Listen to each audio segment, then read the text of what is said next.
Hər kəsi xoş gördük, deyir o növbəti dəfə efirdədir. Vacib bir qeydi nəzərinizə çatdırmaq istəyirəm. Proqramımız YouTube və müxtəlif sosial şəbəkələrdə qısa müddətdə artıq yarım milyon izlənmə sayını keçsə də, abunə sayımızda bu özünü göstərmir. Mən xahiş edirəm, əgər kanalımızı izləyirsinizsə, YouTube'da abunə olub olmadığınızı yoxlayın. Bunu hər biriniz edə bilərsiniz. Bu çox sadə və tamamilə pulsuzdur. Proqramımızı inkişaf etdirmək üçün bu vacib məsələdir. Mən öz növbəmdə sizə komandamızla birgə daha yaxşı araşdırmalar edib, daha yaxşı məlumat və qeydləri çatdıracağımıza söz verə bilərəm. Əgər saat reklamlarına baxsanız, saatların demək olar ki, həmişə 11-ə 10 dəqiqə işlədiyini görərsiniz. Bəs niyə məhz 10-10? Çünki bu sadəcə saatla bağlı deyil. Bu kiçik bir marketinq detaldır. Əqrəblər yuxarı qalxanda vizual olaraq təbəssüm smailini xatırladır və məhsulu daha pozitiv göstərir. Üstəlik əqrəblər markanın adının üzərini bağlamır və loqo tam görünür. Think Different şüarı ilə bazara daxil olan Apple isə burada da fərqli düşünməyi bacardı. Belə ki, Apple Watch reklamlarında saatlarını 1 dəqiqə əvvələ çəkərək 10:09 olaraq quraşdırıb. Beləliklə Rolex, Omega kimi ənənəvi nəhəng saat markalarına meydan oxuyur. Biz sizdən bir addım öndəyik. Bunu görən Samsung isə Galaxy Watch reklamlarında saatı 10:08-ə çəkərək rəqibi Apple-a dolayı mesaj göndərir ki, başqalarından irəlidə ola bilərsən. Bizdən hələ ki geridəsən. Yəqin ki, digər markalar dəqiqələri biraz da irəli çəkməyə çalışmayacaq. Çünki 10:07-dən etibarən artıq təbəssüm pozulmağa başlayır. Bax belə, kənardan uşaq davasına bənzəyən bu kiçik marketinq detalları nəhəng şirkətlərə milyonlarla dollar qazandırır. Bir neçə il əvvəl bu gün gecə saat 1-də Google-da nə axtarış vermisiniz?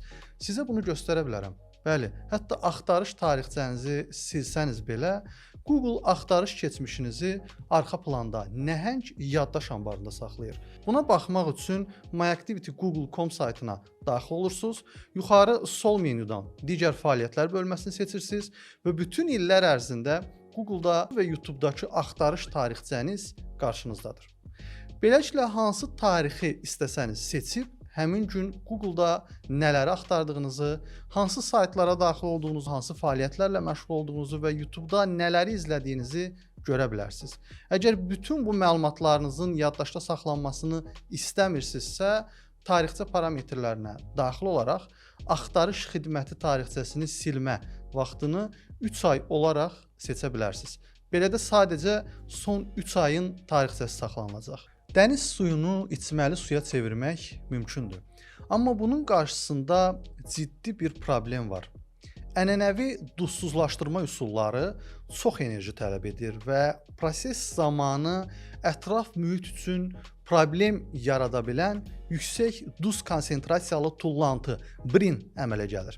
Rochester Universitetinin alimləri isə bu problemi həll edə biləcək yeni bir yanaşma üzərində işləyirlər hal-hazırda. Onların hazırladığı sistem günəş enerjisindən istifadə edərək dəniz suyunu buxarlandırır və su buxarını şirin suya çevirir. Bunun ən maraqlı tərəfi isə xüsusi lazerlə işlənmiş metal səthdir. Su səth boyunca hərəkət edərkən duzlar sistemin əsas işlək hissəsində toplanır, kənara yönəldilir və bərk formada ayrılır. Tədqiqatçılar sakit Atlantik, Hind okeanlarından götürülmüş real su nümunələrində sistemin duzların təxminən 100%-nə yaxınını ayıra bildiyini bildirirlər. Yəni daha maraqlısı odur ki, burada duz artıq sadəcə tullantı deyil. Alimlər ayrılan minerallardan, o cümlədən lityumdan istifadə etməyin mümkünlüyünü də araşdırırlar. Lityum bilirik ki, elektrik avtomobilləri və elektron cihazlarda istifadə olunan batareyaların əsas materiallarından biridir. Böyük duz gölündən götürülmüş nümunələrlə aparılan sınaqlarda duzsuzlaşdırmadan sonra qalan materialdan lityumun təxminən yarısını çıxarmaq mümkün olub. Bu kifayət qədər yaxşı irəliləyişdir. Lakin bir məqamı unutmayaq. Bu texnologiya hələ kommersiya miqyasına çatmayıb və hazırda tədqiqat mərhələsindədir. Əgər sistem gələcəkdə böyük miqyasda tətbiq oluna bilsə, günəş enerjisindən istifadə etməklə həm içməli su əldə etmək, həm də duz və digər qiymətli mineralları tullantı kimi yox, faydalı resurs kimi toplamaq mümkün ola bilər. Beləliklə daha bir proqramımızın sonuna gəldik. Bu kontenti bəyənirsinizsə abunə olmağı və dostlarınıza tövsiyə etməyi unutmayın. Yenə görüşəcəyik. Özünüzdən müğayət olun.